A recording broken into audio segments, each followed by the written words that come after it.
Bueno, vamos a dedicar el día de hoy a contestar preguntas para que no nos queden pendientes, estar al día, al corriente, no dejar nada sin responder. Empezamos por acá.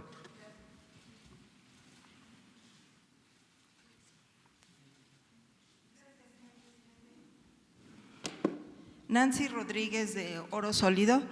Señor presidente, dado la crisis de migración que se está dando, ¿ustedes ya han contemplado o ya se llevó a cabo una especie de requisa en todo lo que es el Instituto Nacional de Migración, aduanas y todos estos organismos de gobierno? Esa sería mi primera pregunta.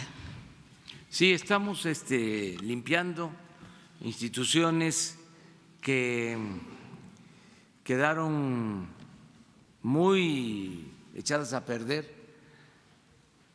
Una de estas instituciones es Migración, la otra aduanas, en efecto. En el caso de Migración se inició el despido de servidores públicos a los que se les demostró que estaban actuando de manera indebida, y esto ocasionó que se quedara el instituto muy debilitado y se está haciendo todo un proceso para convocar a nuevos servidores públicos. Y lo mismo en el caso de aduanas. Hay todo un proceso de limpia porque habían aduanas tomadas prácticamente por la delincuencia para llevar a cabo actos de corrupción. Entonces, sí se está llevando a cabo esta acción de limpia de instituciones. Y la segunda, presidente, en febrero yo le hice unas preguntas en relación al sector empresarial, que muchos de estos empresarios se habían dedicado a la corrupción y al tráfico de influencias. Incluso le comentaba yo algunos ejemplos, por ejemplo, el presidente de la Concanaco en el sexenio anterior con Peña Nieto, el señor Dávila, terminó su presidencia y se fue como diputado plurinominal. El presidente del Consejo Coordinador Empresarial, que traía una agenda muy anticorrupción, lo callaron también y lo mandaron como presidente de las zonas económicas especiales con un presupuesto de 6,000 millones de pesos. Esto era una forma de pues acallar al sector empresarial. Yo le decía la necesidad de poner un nuevo código de ética o retomar los principios empresariales. En aquel entonces usted me dijo en febrero que ellos tenían su propio código de ética y que estaba ya establecido.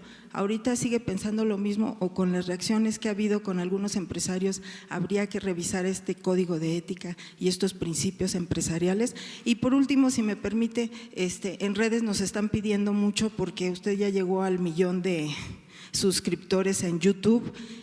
Da a YouTube un botón de oro, si lo va a recibir o si estaba enterado usted. Gracias. Sí. Miren, hay un cambio, yo diría que sustancial, porque la corrupción siempre se llevaba a cabo con la complicidad, era una componenda entre servidores públicos y traficantes de influencia, que en sentido estricto ni siquiera puede llamárseles empresarios. Entonces, eso ya se terminó, ya no hay. Entonces, no existe ya motivo para que se dé ese contubernio, esa corrupción. Ya nadie se atreve a venir a solicitar ni a Palacio, ya no pueden ir a Los Pinos,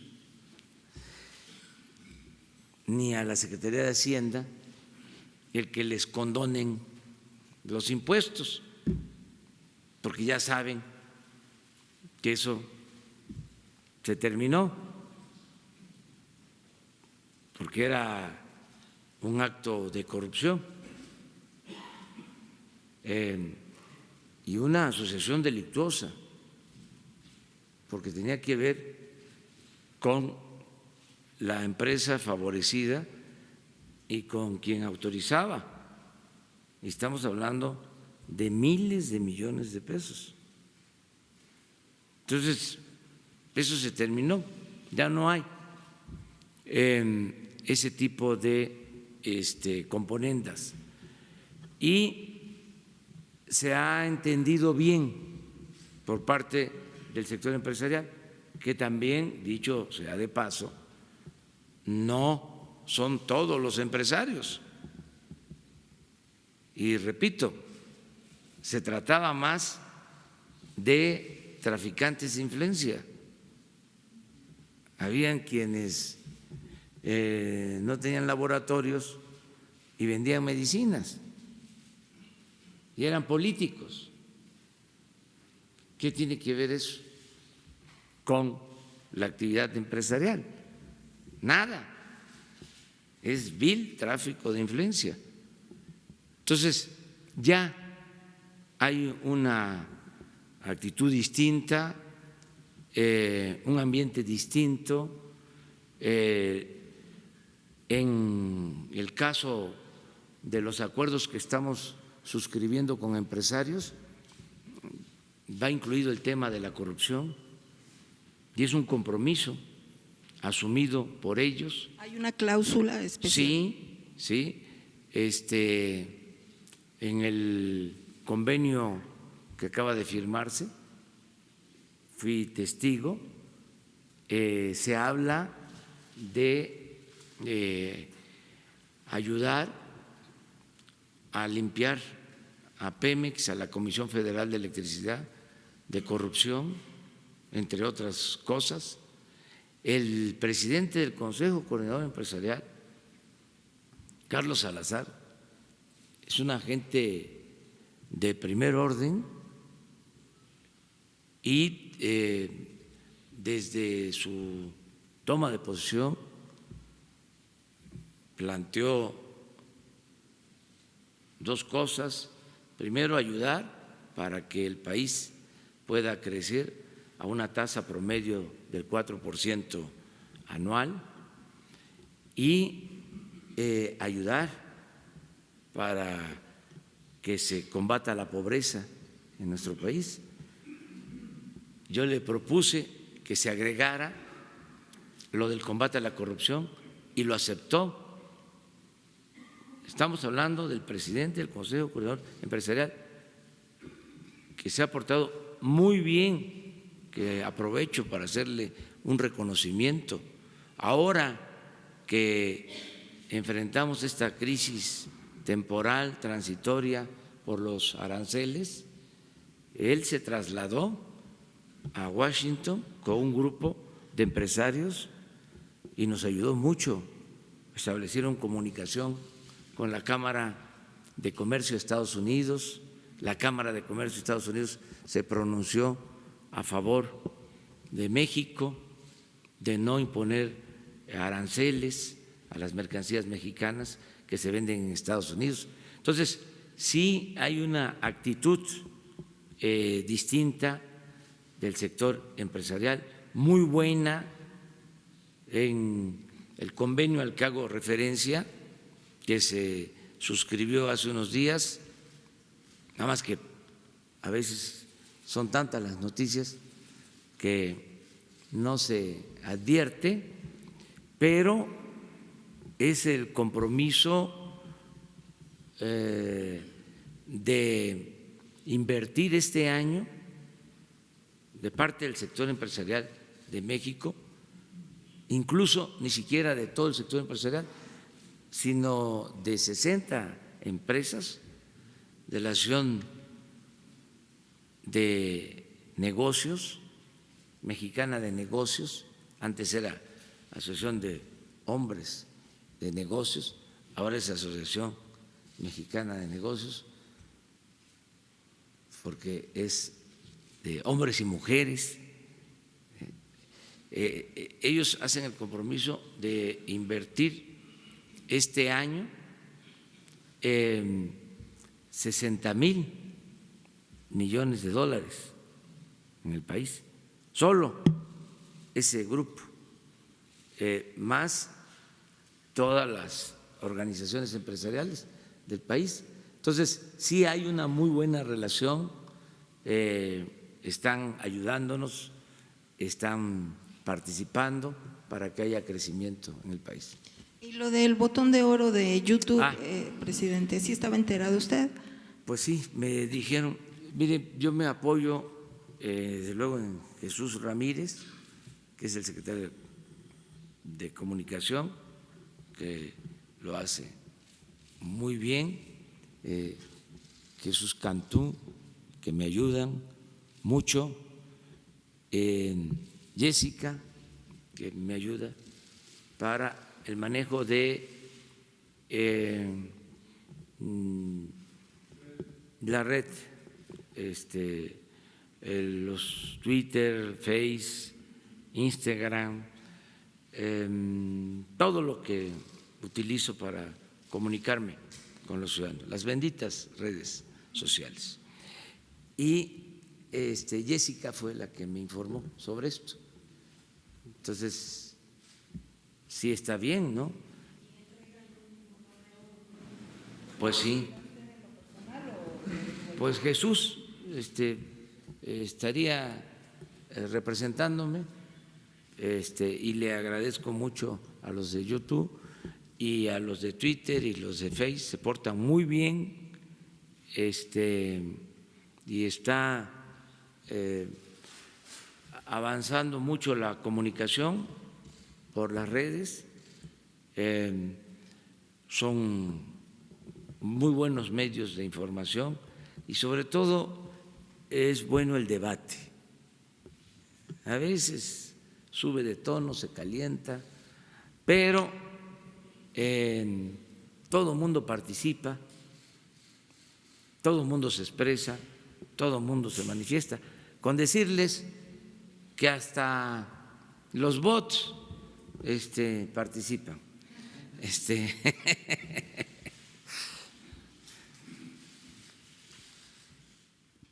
Gracias, señor presidente. Arturo Páramo, Grupo Imagen. Dos preguntas. La primera, publicamos hoy que en el Senado de la República hay una serie de empleados, funcionarios que están ganando hasta más de 150,000 pesos. Al inicio de su administración se había hecho el acuerdo de austeridad también con el Poder Legislativo, entre ellos el Senado de la República, y hubo una baja muy importante en su presupuesto. Sin embargo, hoy tenemos registrado que 63 empleados ganan 143,000 pesos, hay uno que gana 151,000 y así hay gente que gana 143,000, mucho más de lo que gana usted. ¿Se hará un llamado al Senado de la República para moderar estos salarios de funcionarios del Senado de la República? Ya lo estás haciendo tú, pero yo como no soy ciudadano, el presidente de la... pero tú eres la voz del pueblo, tú representas a los ciudadanos, eso es el periodismo. Entonces, yo desde luego que estoy de acuerdo con lo que tú estás planteando, que se revise y que tomen nota en el Senado para que no se viole la ley. De acuerdo al artículo 127 de la Constitución, nadie puede ganar más que el presidente de la República. Entonces, si eso se está dando, pues es una violación a la Constitución. Hay excepciones en la misma ley, en el 127 constitucional, pero no sé si sea este el caso. Son funcionarios, son trabajadores, sobre todo son gente que ya trabajaba en el servicio legislativo, no Sí. son recién llegados, son gente que trabaja ya servicios de carrera. Sí, pero son disposiciones legales nuevas, Que afectan a todos. sí, y que son de aplicación general. Solo cuando se trata de cuestiones técnicas especializadas, como lo establece el mismo artículo de la Constitución. La segunda, señor, ayer se entrevistó aquí también al senador Ricardo Monreal y él hacía una petición de que en caso de que se lleve a cabo una consulta de revocación de mandato, no se hiciera en la misma fecha que de la elección federal, para que su nombre no apareciera en una boleta o en un conjunto de boletas. ¿Usted estaría en acuerdo o desacuerdo con esa postura del senador Monreal? Qué bien que me pregunta eso, Gracias. porque me da oportunidad de dar una respuesta. Miren, yo desde hace mucho tiempo, desde hace años, vengo planteando lo de la revocación del mandato. Lo he escrito, está en mis libros, no solo en el último libro, sino en los anteriores, porque pienso que en la democracia el pueblo pone y el pueblo quita, y no debe de soportarse a una mala autoridad. Si se elige a un presidente, a un gobernador por 6 años y a los 2, 3 años ya hay evidencias de que no sirvió, ¿por qué aguantarlo todo el periodo? Hay casos en donde llega un presidente, llega un gobernador bien apoyado, bien respaldado, bien calificado, y empieza a cometer actos autoritarios, hechos de corrupción, y al año o a los 2 años ya perdió popularidad, ya no tiene autoridad, porque cuando una autoridad no tiene respaldo ciudadano, ya no tiene autoridad, sobre todo no tiene autoridad moral, ya no sirve. Entonces hay que quitarlo. Y por eso la revocación del mandato, ese es mi planteamiento. Y ahora lo propusimos, pero los senadores, diputados federales de oposición que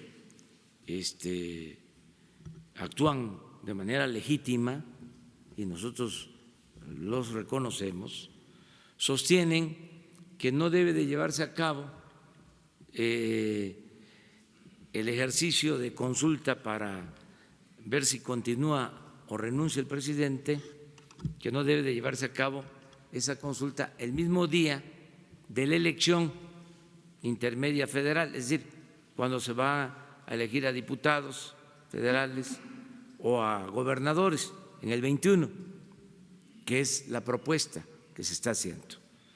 ¿Por qué yo estoy haciendo la propuesta de que sea el mismo día?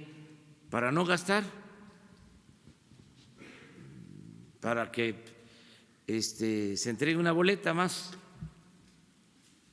y se pregunte, ¿quieres que continúe el presidente o que renuncie? Al mismo tiempo que se van a elegir a diputados federales, a gobernadores, para no hacer un doble gasto. Pero ellos sostienen que esto tiene un propósito político electoral y que va a significar sumar simpatías y que va a favorecer a un partido, al partido al que yo pertenezco, pero que tengo licencia, porque yo ya no estoy actuando como militante, dirigente de un partido. Yo tengo la responsabilidad de representar a todos los mexicanos. Entonces, que por eso no aceptan la reforma. Se necesitan 2/3 partes, no es mayoría simple para poder reformar la Constitución. Y se está debatiendo este asunto en este periodo extraordinario. ¿Qué propongo? A ver si se acepta. Primero, que no se gaste más, que el mismo gasto que se contemple para el 21 incluya también lo de la consulta para la revocación del mandato y que si no se acepta hacerla el mismo día de la elección federal, que sería lo mejor, que es un solo ejercicio, que se adelante sin costo adicional la consulta para la revocación del mandato. Y estuve viendo, y de suerte, porque en la política, figúrense que la suerte cuenta mucho, la fortuna, decía Maquiavel, la política es virtud y fortuna, virtud y suerte. Pues estoy proponiendo el 21 de marzo del 21, el 21 del 21, el 21 de marzo del 21. ¿Y qué creen? Es domingo, cae domingo. Ese sería un buen día. Ya está, adelantamos los tiempos. ¿No caería dentro del proceso electoral, perdón, en las fechas del proceso electoral? No, Que ya se ha no es echado el a mismo andar. día. Pero ya están las, no sé si haya periodo. Bueno, si lo que no se quiere, pues, es nada como opción, pues entonces sí, a lo mejor el proceso electoral empieza antes, ¿no? O sea, no sé, eso sí no lo había visto, pero yo propongo el 21 del 21, 21 de marzo del 21, domingo, consulta, ¿quieres que continúe el presidente o que renuncie? Entonces, esa es la propuesta alternativa, ¿no? A ver si se acepta. Buenos días, presidente. Yo le quiero hacer una pregunta sobre las grandes empresas, especialmente del sector energético, que evaden impuestos. En el Heraldo de México traemos una nota sobre una que se llama Oro Negro, que evadió impuestos en 2014. Le quería preguntar si usted conoce, incluso ya Hacienda ya interpuso una demanda a la Fiscalía sobre este tema. Si conoces de este tema y cuántas empresas están en esta situación de evadir impuestos. Mire, sí conozco en general el tema. Es una empresa que tiene juicios, que tiene demandas en Pemex y con otras empresas. Por eso no quiero dar ninguna opinión, porque son asuntos judiciales. No quiero que lo que diga vaya a perjudicar ni en un sentido ni en otro. O sea, no opino. Lo que sí es un hecho es que muchas empresas no pagaban impuestos. Y hay deudas de grandes empresas que no están al corriente en sus pagos de impuestos. Y aprovecho para exhortarlos a que paguen sus impuestos. Ya cambió el régimen, ya no se van a condonar impuestos, y esto no es este año, no se va a condonar impuesto en todo el sexenio si la gente así lo decide, hablando de la consulta sobre la revocación del mandato. Mientras yo esté, no hay condonación de impuestos. Se me hace muy injusto que pague impuesto la gente más humilde. Cuando compra una mercancía va incluido un impuesto. Desde luego las clases medias, los trabajadores pagan una gran cantidad de impuestos, los profesionales, los comerciantes, pequeños, medianos empresarios y algunos de grandes corporaciones no pagaban impuestos. Y estoy hablando del pasado, porque lo que está sin pagar, que corresponde a esta administración, a este gobierno, se va a hacer efectivo. Es decir, a nadie se le va a tolerar el que no pague los impuestos. Entonces, es un exhorto, un llamado a que todo mundo se ponga al corriente, que se comprenda que de los impuestos es que se puede financiar el desarrollo y que ya nadie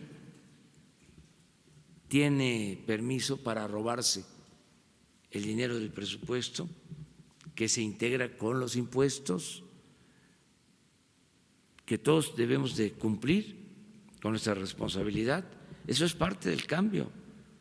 En otros países el ciudadano es incapaz, el empresario, de incumplir con sus obligaciones fiscales. Entonces, aquí se creó esa mala costumbre en grandes despachos. No vaya a ser que se enojen los abogados, en este caso los fiscalistas, porque todo el mundo está muy sensible, pero grandes despachos dedicados a asesorar para evadir impuestos a las de las grandes empresas, como se fueron creando también un grupo de abogados famosísimos que hasta se anunciaban de que no tenían a nadie en la cárcel, aunque se tratara de los asuntos de mayor corrupción. Se anunciaban diciendo: yo saco a cualquiera de la cárcel. Pues cómo no, si no era delito grave la corrupción, porque algunos de estos mismos abogados famosísimos habían estado de senadores, de diputados, y habían arreglado las leyes a modo. Y además tenían muy buenas relaciones con el Poder Judicial, jueces, magistrados, ministros. Entonces, todo eso ya se terminó. Entonces, es una injusticia que no se paguen los impuestos. ¿Se acuerdan ustedes que cuando llegamos se habló mucho del huachicol, pero había un caso de unos accionistas que habían vendido la empresa Corona y ya tenían un juicio y ya había una resolución de 2 ministros a favor de que el Estado, el gobierno, les devolviera los impuestos que habían pagado porque vendieron acciones de esta empresa. Pero estamos hablando de miles de millones de pesos. Afortunadamente, otros ministros, ante el planteamiento que les hicimos, revocaron, cambiaron esa resolución. Pero estamos hablando, no sé, como de 20, 30 mil millones de pesos. Un golpe. Un solo acto de corrupción. Entonces, eso ya se termina. Presidente, la segunda pregunta, ¿ya decidió junto con su familia vivir en Palacio Nacional? ¿Se va a hacer alguna remodelación en el edificio histórico? Gracias. Sí, vamos a vivir aquí, como lo planteé, una vez que termine el ciclo escolar, que termine Jesús la primaria, porque donde vivimos ahora está cerca de la escuela, donde él va, y ya nos vamos a mudar a Palacio. Es un departamento que se construyó durante el gobierno de Felipe Calderón y se mantuvo con el presidente Peña, y ya estamos preparándolo para cambiarnos a ese departamento. No, no,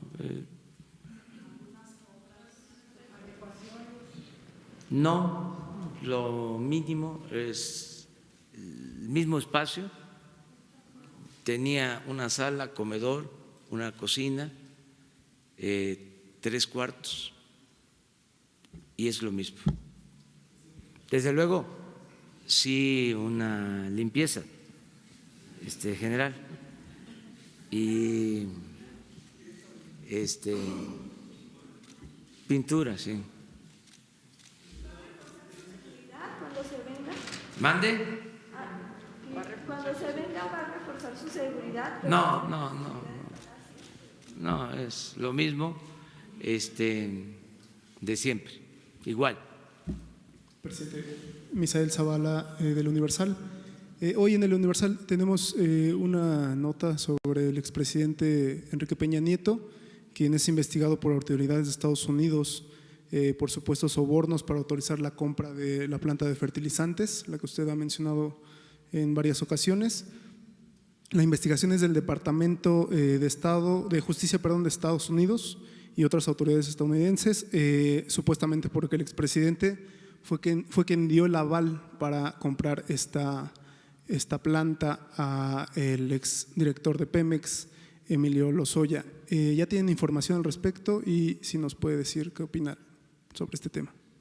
No tengo información, no he visto la nota, pero la voy a revisar el día de hoy. ¿Las autoridades de Estados Unidos no han notificado esta investigación? No, lo que existe es la denuncia que se presentó ante la Fiscalía General y las órdenes de aprehensión que dictó la Fiscalía para quienes están involucrados en este asunto. Lo puedo recordar para que los que nos estén viendo sepan de qué se trata. Se decidió comprar una planta de fertilizante. Son de esas píldoras que sirven para entender lo que se llama neoliberalismo. Primero se suponía que había que privatizar, trasladar los bienes públicos a particulares, que en eso consistía la política neoliberal. Y eso lo llevaron a la práctica. Y se trasladaron bienes del pueblo y de la nación a particulares. Pero en todo esto, pues lo que inspira es el afán de lucro. No es realmente ninguna teoría, es pues una argucia el decir que había que darle los bienes públicos a los particulares, porque de esa manera iban a rendir más para el desarrollo, que la privatización era como la panacea, cuando en realidad lo que se quería esconder era una política de saqueo, de pillaje, como lo hicieron en muchas cosas. Lo que pasa que tenía tanto la nación que no alcanzaron a llevárselo todo. Por eso podemos decir que vamos a sacar adelante al país con lo que nos dejaron. Pero realmente le pegaron duro. Ni en el porfiriato, nunca.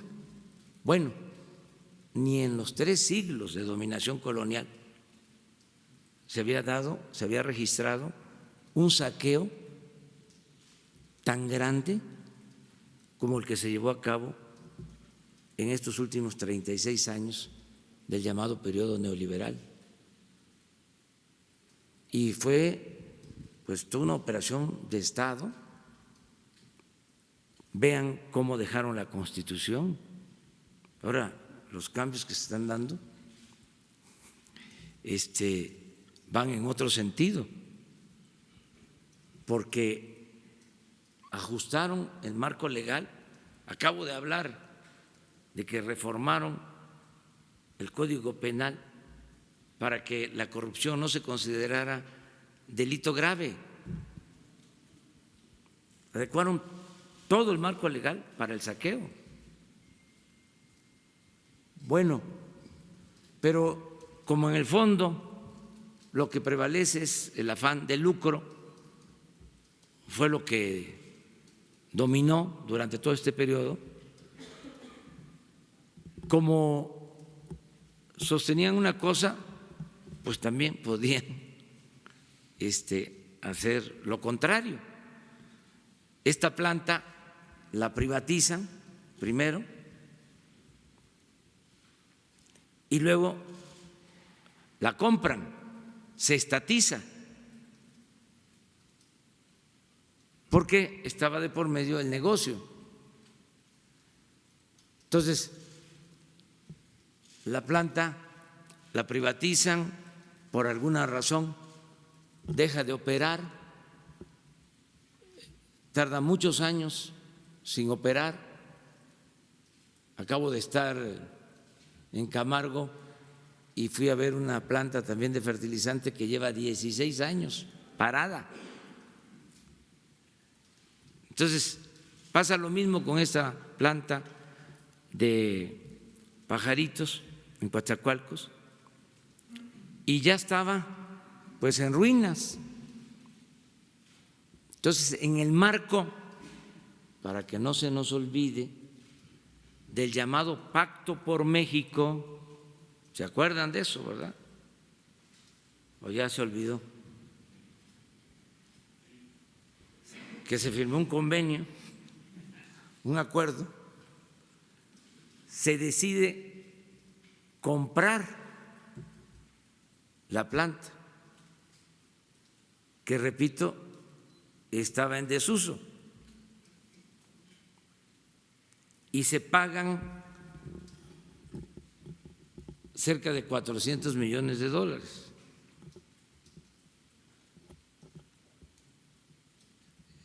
Desde que se compra, se cometen irregularidades, porque ahí sí los consejeros no dijeron nada, me refiero a los consejeros de Pemex. Solo hubo una denuncia que se archivó de un funcionario y luego en el Congreso sí. Se hicieron auditorías. Además de la compra, se otorga un crédito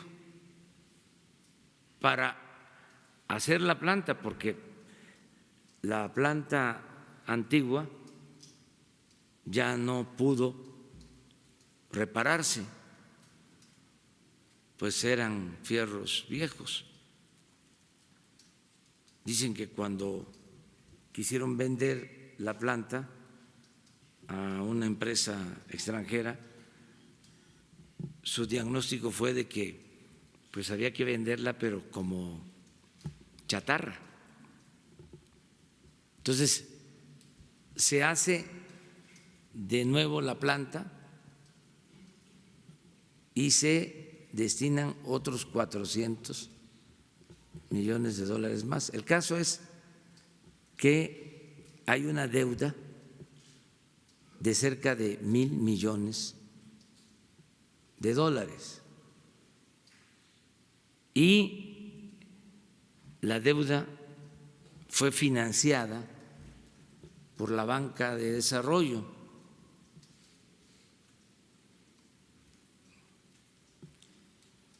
Un poco lo que se hizo también con la planta que se construyó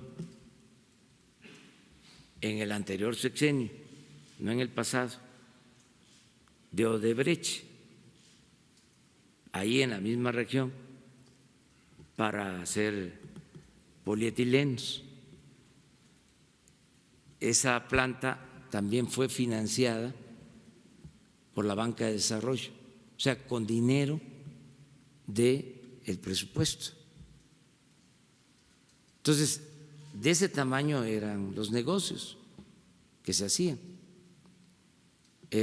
a costa del presupuesto público. Entonces, está abierta la investigación.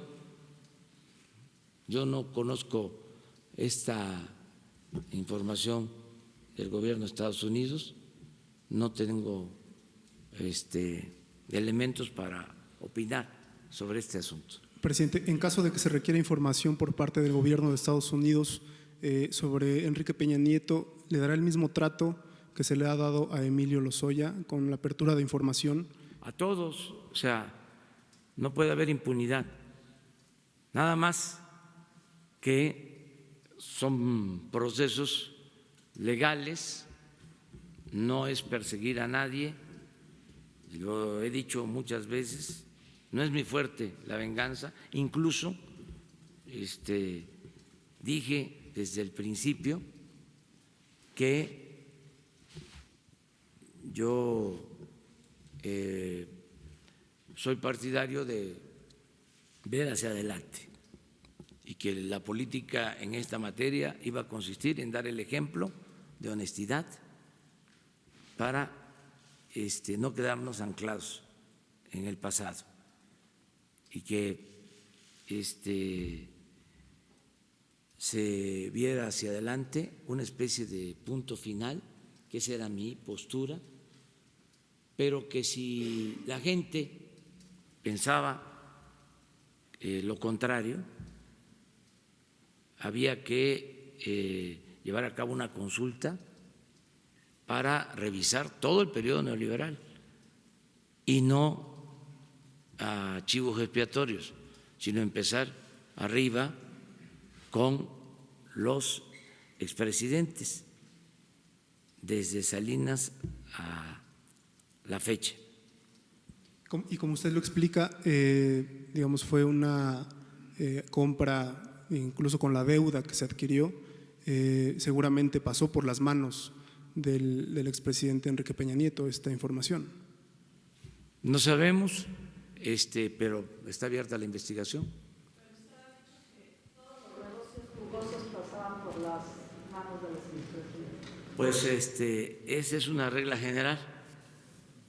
O sea, es muy difícil que el presidente de la República no se entere de un negocio de esa magnitud. No, como tampoco Calderón en otros asuntos, o Salinas, el padre de la desigualdad moderna. Entonces, si a esas vamos, pues vamos a preguntarle a la gente. Si se llevara a cabo esa consulta, yo definiría mi postura con claridad, o mejor dicho,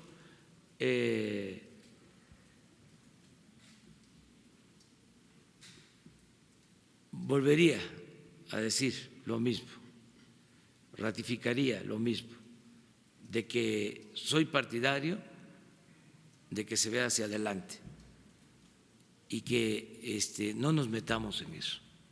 Pero en este caso, presidente, ya hay una investigación abierta. ¿Saben por qué se hizo esa investigación? Porque no se podía tener esos elementos, esas pruebas y quedarnos callados. Nos íbamos a convertir, ¿sí?, en encubridores. Además, ahora tenemos que ver qué hacemos con esa planta y no se podía hacer nada si primero no se presentaba la denuncia, porque si nosotros decidíamos echarla a andar, porque hay que operarla, hay que producir la urea, pero para eso hay que tener gas, del gas se saca el amoníaco y del amoníaco la urea. Entonces, estamos pensando qué es lo que más conviene, lo dije hace 2 o 3 días, echarla a andar para producir nosotros los fertilizantes, que ayudaría al campo, porque miren lo que dejó la política neoliberal. Ofrezco disculpas a los adversarios, a los que piensan de manera distinta, que no les gusta que yo recuerde estas cosas. Pero antes de la aplicación de esa política neoliberal, éramos autosuficientes en fertilizantes y ahora tenemos que comprar todos los fertilizantes en el extranjero. Entonces, si no tenemos los fertilizantes, tampoco podemos aspirar a la autosuficiencia alimentaria.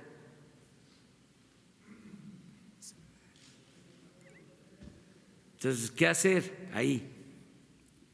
Podemos utilizar la planta, rehabilitarla, igual que la de Camargo, igual que las de Lázaro Cárdenas, para producir fertilizante. Se consumen 4 millones de toneladas de fertilizante. Si integramos estas plantas y las rehabilitamos, podemos estar produciendo 2 millones, la mitad de lo que consumimos. Esa es una opción, pero tenemos que cuidar bien para no echarle dinero bueno al malo, ver costos-beneficios. La otra opción es venderla, pero imagínense, con la deuda, incluso en la primera opción hay que ver qué se hace con la deuda, con los $1,000 millones de deuda. De todas maneras se tendría que limpiar la planta. Y la otra opción, la tercera, es hacer una sociedad con la iniciativa privada, una empresa mixta para producir fertilizantes.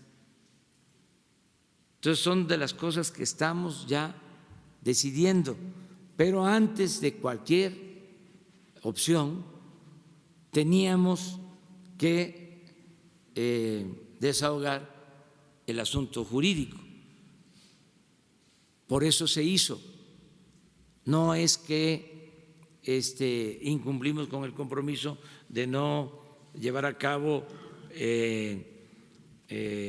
ninguna acción judicial.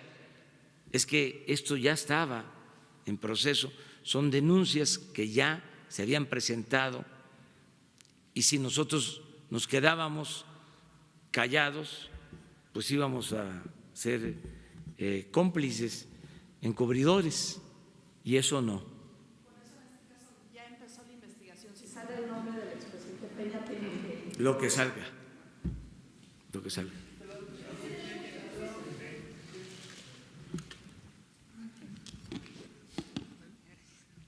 Gracias, señor presidente. Sandra Aguilera, de Grupo Larsa Comunicaciones.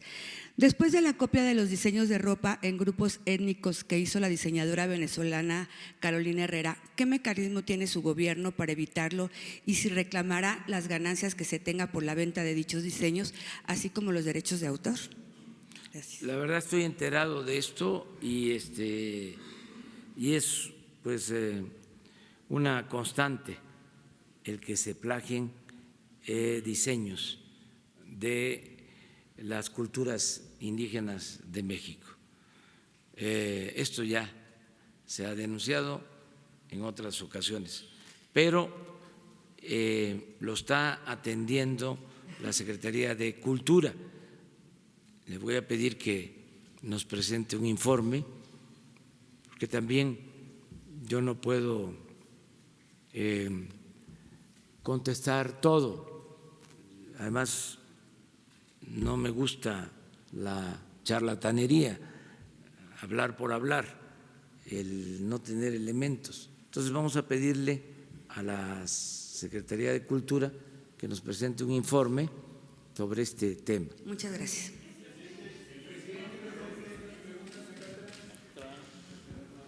Bueno. Señor presidente, Jaime Hernández, de Bajo Palabra. En varios estados del país, los ciudadanos que tienen créditos en el ISSSTE han solicitado que se cancelen los cobros de intereses sobre intereses, el anatocismo. Se presume que hay más de 1 millón de personas que sufren por esta situación abusiva donde se les triplican las deudas.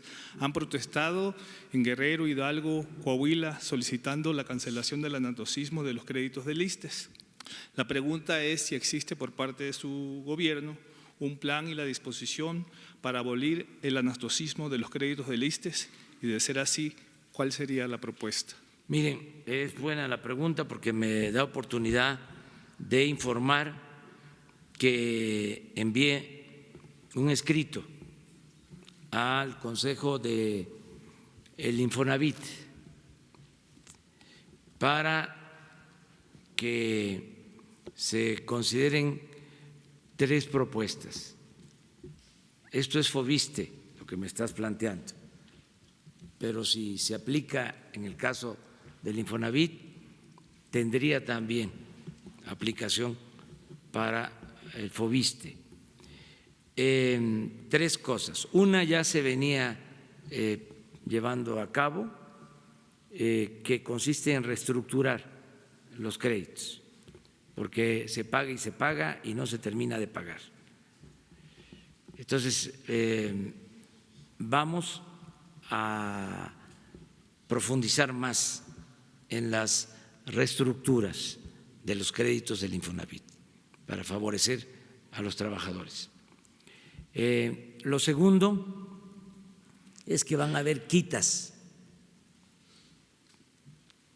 Se está definiendo ya un porcentaje.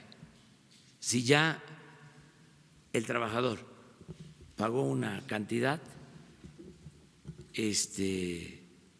importante de su crédito, se le va a entregar su escritura. Son quitas en los créditos. Y lo tercero es que por ningún motivo se va a desalojar de sus departamentos y viviendas a los trabajadores que tengan créditos con el Infonavit. Esto mismo aplica para, repito, el ISSSTE y en particular el FOBISTE.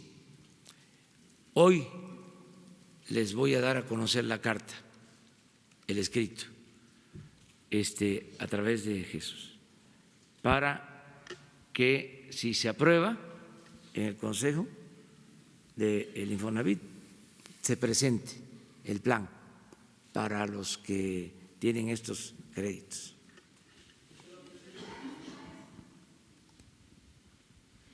Presidente, buenos días. Marco Antonio Olvera, corresponsal de Radio Latino. Presidente, a su llegada al Gobierno de México, usted se convirtió en un acérrimo combatiente de la corrupción, pero también sigue el nepotismo operando en su gobierno. Le pongo un ejemplo. Irma Heréndira Sandoval Ballesteros es actualmente secretaria de la Función Pública, pero su hermano Pablo Almícar Sandoval es superdelegado en su gobierno en el estado de Guerrero y quien aplica los programas sociales de la 4T. ¿Qué pasa, presidente? El nepotismo también es corrupción. ¿Cuál es el rumbo con ese tema? Y digo, hay cientos de mexicanos que pueden desempeñar esos puestos. Bueno, en este caso no creo yo que haya nepotismo, porque son funciones distintas. De todas maneras, hay que verlo de conformidad con la ley. Según mi criterio, no existe nepotismo. Pero también quiero informarles que la secretaria de la Función Pública, Irma Heréndira Sandoval, tiene ya un escrito de mi parte para que se excuse sobre cualquier investigación que deba hacerse si su hermano comete un acto de corrupción o debe de ser sancionado. O sea, ella no podría intervenir en ninguna investigación. Esa es la respuesta. De todas maneras, sería bueno saber si 2 hermanos en áreas distintas del gobierno pueden trabajar o no. Sería bueno saber y no no lo afirmo porque no lo tengo claro si en este caso está prohibido o no está permitido, pero mañana lo vamos a saber aquí. Y un tema sobre historia, presidente de México. En el Panteón Civil de Cuautla, Morelos, donde por primera vez fue sepultado el cuerpo del general Zapata en 1919, está abandonado, pese a que es un panteón del siglo XVI al XVIII, y además diseñado por el artista Manuel Tolsá. ¿Qué hará su gobierno para restaurar este sitio arquitectónico? Pues es un lugar importante para la historia de México, y sin la historia, pues México no existiría. Y también con respecto al expresidente Porfirio Díaz, que hay que decirlo, fue un tirano con los mexicanos durante los más de 30 años de gobierno, pero también hoy, hay que decirlo, en sus acciones como gobierno que representa usted en México, ¿qué hará con los restos? O si tiene planeado regresar los restos del general a México, que finalmente siguen ahí en el Panteón de Montparnasse en París. Bueno, acerca de lo primero, vamos a pedirle al Consejo de la Memoria Histórica que vea lo del Panteón de Cuautla.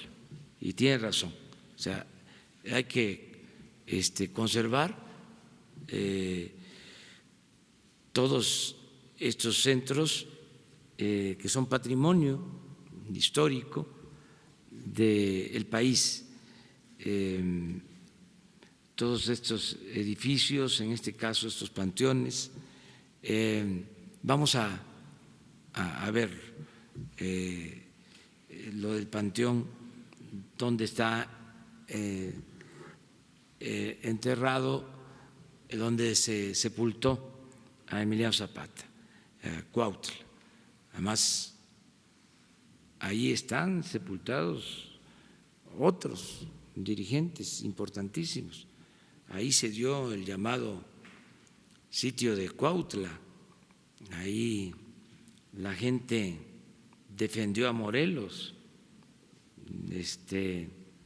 contra los realistas. Ese es un hecho histórico importantísimo.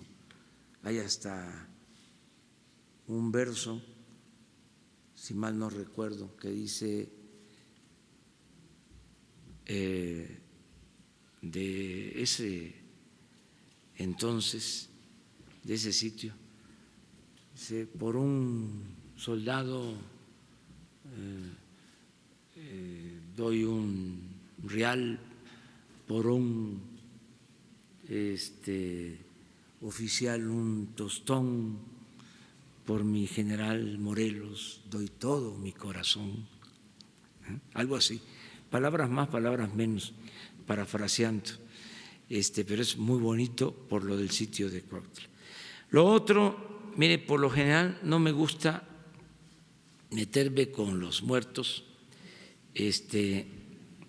son temas muy polémicos,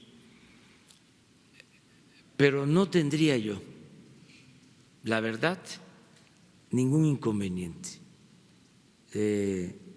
si se planteara traer los restos de Porfirio Díaz, siempre y cuando lo solicitaran familiares,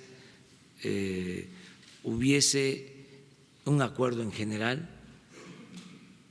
Sí me gustaría que de hacer esto se pudiesen traer restos de revolucionarios que lo enfrentaron a él. Por ejemplo, me tocó hacer una investigación sobre un revolucionario, Catarino Garza, que para mí es de los revolucionarios más importantes del norte. Era un revolucionario olvidado, de esos héroes anónimos. Llamó al pueblo de México a combatir a Porfirio Díaz, a derrocar a Porfirio Díaz, 18 años antes que el llamamiento de Francisco I. Madero. Y organizó una guerrilla y fue perseguido por los Rangers de Texas, por el ejército de Estados Unidos, por el ejército mexicano, en aquel entonces comandado por Bernardo Reyes, que era el representante de Porfirio Díaz desde Nuevo León y el encargado de atender todo el norte del país. Y de repente desapareció Catarino, no lo pudieron detener y se supo que llegó a Costa Rica y allá se reunió con otros revolucionarios. Allá conoció a Antonio Macedo, que luchaba por la libertad de Cuba, porque en ese entonces todavía Cuba pertenecía a España. Fue el último país en lograr su independencia de España, Cuba. Estamos hablando de 1892, 94. A Catarino, estando en Costa Rica, lo invitan a luchar los colombianos para que no se separara Panamá de Colombia, porque ya estaba el proyecto del canal y había un movimiento opositor, había un general, Uribe, que es el personaje que utiliza García Márquez para su novela 100 años de soledad. Aureliano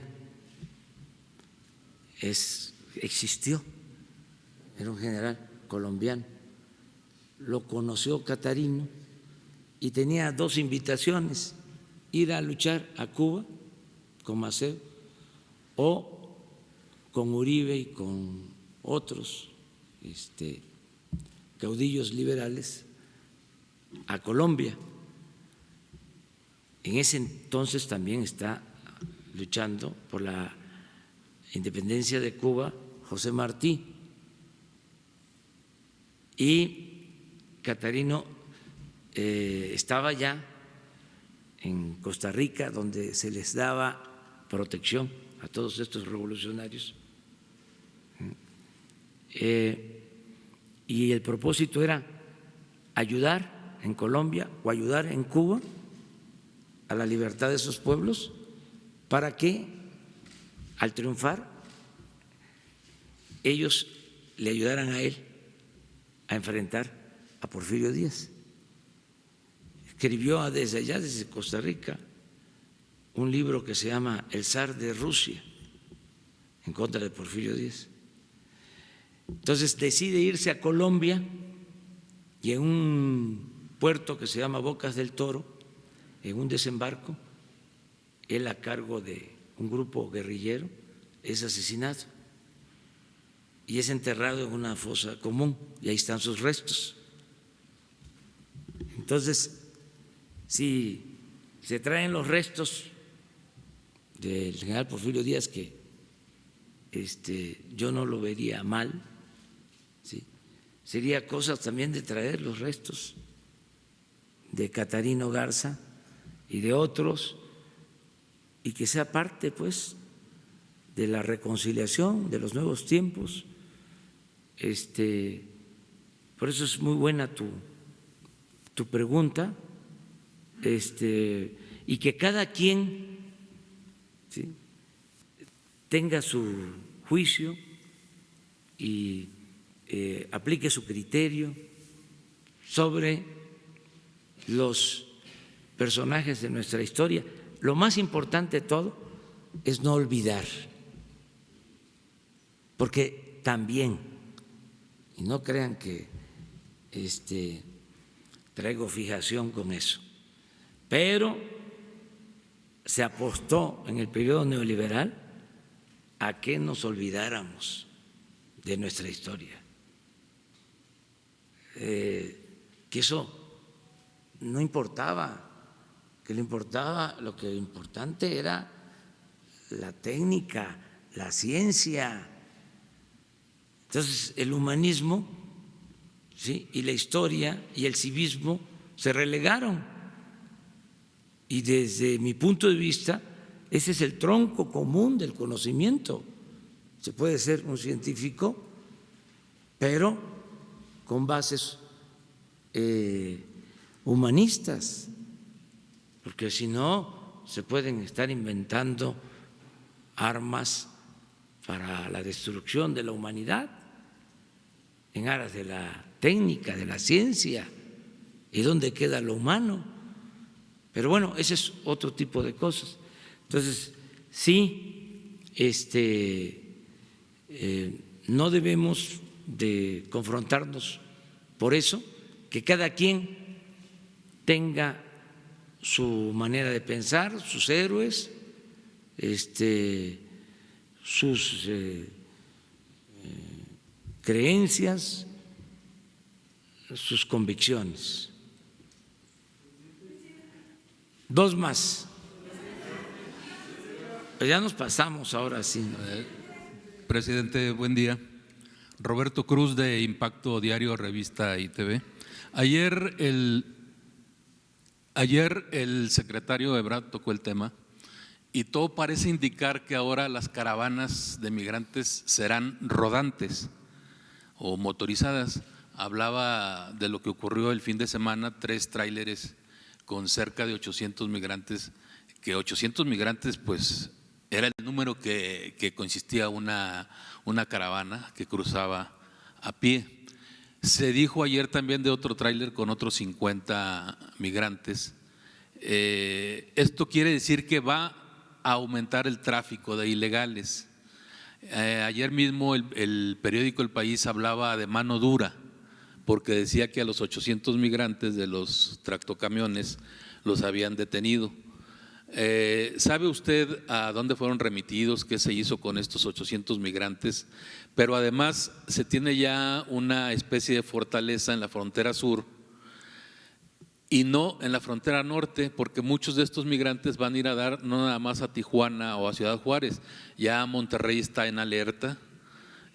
Otro municipio a los que han ido a parar también es Reynosa, en Tamaulipas. La pregunta es esa, si se tiene ya un plan también preparado para la frontera norte y qué se ha hecho con estos migrantes que se detuvo.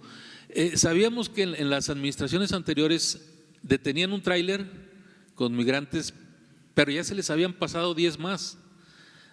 Es decir, no se detiene todo el tráfico que cruza por medio de tráileres. Ese es un tema y ahorita le hago otra pregunta, ¿no? Bueno, miren, vamos a que se cumplan con los acuerdos que se hicieron en Estados Unidos, porque no queremos que se apliquen aranceles. Y no es que no tengamos nosotros cómo responder. Nosotros podríamos hacer lo mismo, pero consideramos que no nos conviene la confrontación, no conviene la guerra comercial. Estamos por el libre comercio y no conviene a México y ni conviene a Estados Unidos. Esa es nuestra concepción. Y pensamos también que si atendemos las causas que originan el fenómeno migratorio, podemos atemperar este fenómeno, reducir considerablemente el número de migrantes que pasan por nuestro país. Y esto, pues, implica invertir. A mí me dio mucho gusto que el día de ayer el presidente Donald Trump esté hablando de que va a obtener $500 millones para apoyar a Centroamérica. Ya es un avance, porque lo cierto es de que esta variable, como dirían los técnicos, no se consideraba. El de atender las causas, el de impulsar actividades productivas, el de crear empleos, el de ayudar a los países pobres, no se tomaba en cuenta. Era nada más detener, impedir el acceso. Ahora ya empieza a plantearse la necesidad de impulsar el desarrollo. Yo pasado mañana me reúno con el presidente de El Salvador en Tapachula con ese propósito. O sea, y lograr también control, es decir, el registro, saber quiénes son los migrantes, de dónde vienen, protegerlos, apoyarlos, cuidar sus derechos humanos. Lo de los trailers de ayer, pues tiene que ver también con la protección de los migrantes, porque estamos hablando de familias, de niños, en una situación de hacinamiento, de riesgo por asfixia. Entonces, todo eso nos corresponde evitarlo y es lo que se está haciendo. Y combatiendo la ilegalidad, el negocio que se hace con el tráfico de personas. Y en esto también pidiendo la cooperación de los transportistas. Y la cooperación, lo adelanto, de los ciudadanos, porque nos vamos a ver en la necesidad, y espero la comprensión de todos, de pedir identificación para la compra de boletos, porque en el transporte público. En el transporte público. El transporte de viajes largos, de trayectos largos, porque está demostrado, se tienen pruebas de que en un camión de pasaje, un porcentaje considerable viaja sin ser del país y sin ningún registro. Entonces vamos a poner orden en eso. Entonces que nos ayude la gente mostrando pues su credencial para que haya más control, porque lo que utilizaron como argumento o como excusa para la amenaza de aplicar los aranceles, entre otras cosas, no solo fue el incremento del número de migrantes, sino presentaron unos videos de unos autobuses que pasaron pues por todo el país, desde Tuxtla hasta la frontera, con migrantes. Entonces, todo esto tenemos que buscar la manera de resolverlo. ¿Tienen vigilada la famosa bestia, el ferrocarril? Sí, ¿sí? Todo se está viendo. Yo les propondría que nos informaran los de la comisión, creo que lo van a hacer el viernes, para ver el avance que se tiene en cuanto a esto. Presidente, la segunda pregunta es: a poco más de 6 meses de su gobierno y casi un año de su victoria electoral, el 1 de julio, 2 sectores de la sociedad parecen decepcionados: la cultura y la ciencia. Temen de todo, temen falta de recursos, eliminación de programas, así como recorte de personal. Por ahí alguien proponía hace algunos días la desaparición del FONCA. Conozco a una exlegisladora que peleó mucho el año antepasado, es regiomontana, por la cuestión de la ciencia. Fui con ella incluso a la Cámara de Diputados, pero no creció el tema. El gremio cultural y científico considera vital para el desarrollo de un país estos dos aspectos, la ciencia y la cultura. ¿Tiene el gobierno federal alguna esperanza para estos sectores de que no será así como se les ve el panorama, o de que serán realmente temas prioritarios? Es que todo es relativo, porque habría que definir qué entendemos por cultura, porque si se trata de apoyo a la cultura, les podría decir que nunca se había apoyado tanto a la cultura como ahora, en mi concepción de cultura, porque la cultura es lo que tiene que ver con los pueblos, y nunca los pueblos originarios, los integrantes de nuestras culturas, habían sido atendidos como ahora. Imagínense que todos los programas sociales, el objetivo preferente son los pueblos indígenas, que es la verdad más íntima de México. Es lo más importante culturalmente hablando. Entonces depende qué concepción tenemos acerca de la cultura.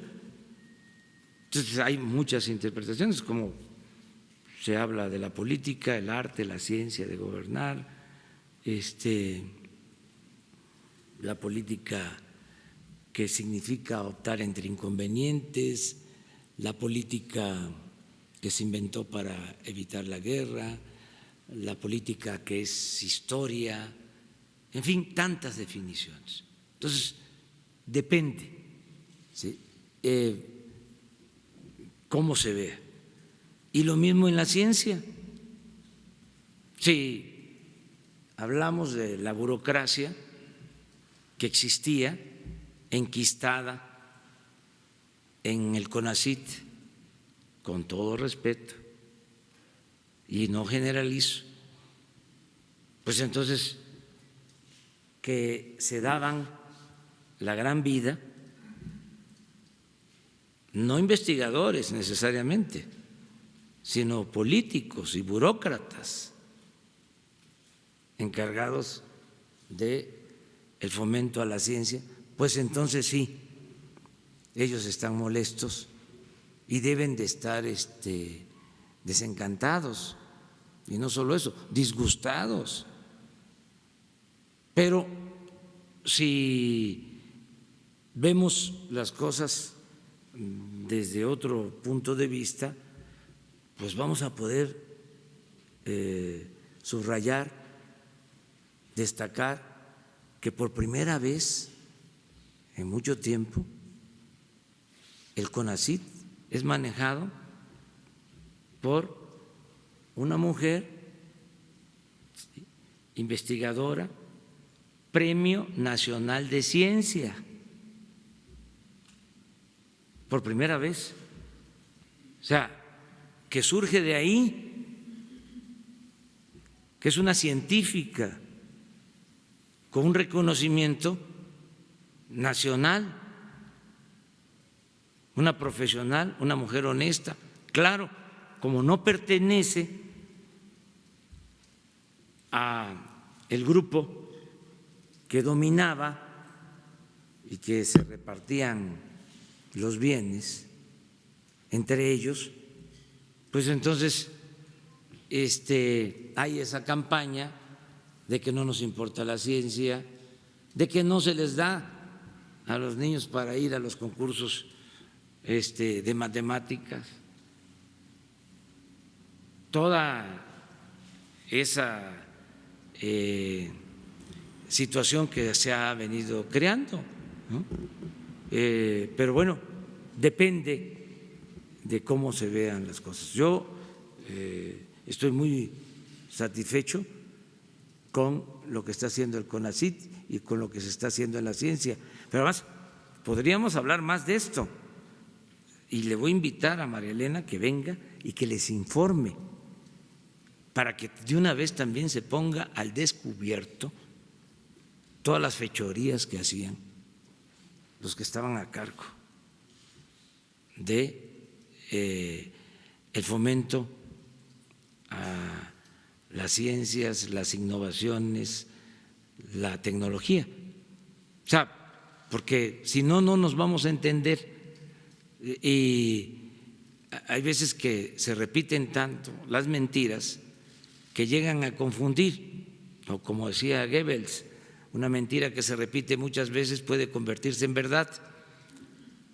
Entonces hay unos que sí se aturden porque están fuertes a veces las campañas. Entonces lo mejor es aclarar todo esto. Me gustaría que escucharan el plan de ciencia, de tecnología del CONACYT. En el medio cultural se habla mucho de creadores, de escritores, pintores, escultores, de artistas. ¿Considera que esto que pasa en el CONACYT ha ocurrido también en organismos que apoyan a escritores, por ejemplo? No sé, pero no se ha afectado. Se redujo el gasto superfluo en los altos mandos, que por lo general no son, en el caso de la ciencia, investigadores, repito, son políticos, burócratas, claro, de cuello blanco, de la burocracia dorada, pero con mucha influencia, o sea, famosos y sí, hacen ruido, sí, pero hay que actuar con la verdad y también que es muy interesante polemizar, debatir sobre estos temas. Por ejemplo, esto ya lleva a que venga María Elena, ¿sí?, y que explique, ¿sí?, aquí su plan y que dé a conocer si hubo reducción, en dónde hubo reducción, a quién se les quitó las becas, ¿sí?, cómo se está apoyando a la ciencia, ¿sí?, por qué no se está apoyando a la ciencia, como se dice. O sea, que explique bien de que existía un grupo, ya no puedo hablar como antes, me tengo que autolimitar, pero que dominaba ahí, ¿sí?, y hacían lo que querían, de eso no tengo duda, o sea, no tengo duda, pero bueno, vale más que ella nos exponga sobre este asunto. Ya me voy a ir, ya me voy, ya nos vemos mañana. Voy a ir hoy a Aguascalientes, les invito.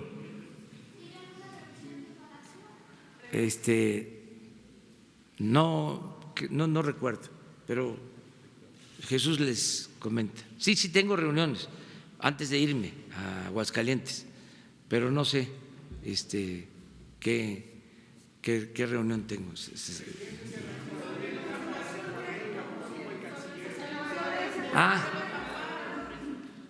Pues sí, si quieren mañana lo vemos, nos da tiempo, ¿sí? Mañana te contesto. Sí. Muchas gracias.